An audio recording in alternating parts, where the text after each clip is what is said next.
So now I'm going to go ahead and drill mix this again. Make sure it's very well stirred.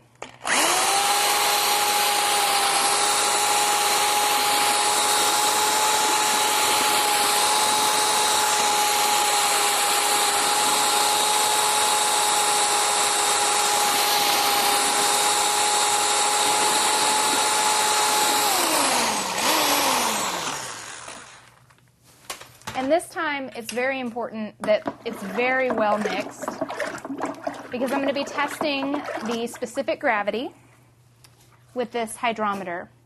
And that tells me how much liquid is in this mixture. And I know that for this glaze, I want it to be at about 1400 on the hydrometer. So I'll get it really well mixed.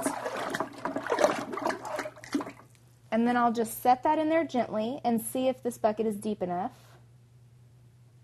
which it's not. So if your bucket isn't deep enough for your hydrometer, you want to get another container, like a pitcher or something like that, that can give you a deeper pool of glaze. And try that again. Just set it gently and let it fall on its own into the glaze. You can gently tap just so that the hydrometer, if it's caught for a second, will fall through to its natural resting place. And when it comes to rest, the way that you read the hydrometer is the meniscus, which is the curve of the liquid. Wherever that hits the hydrometer is your reading. So this says about 1620, so it's significantly thicker than I want.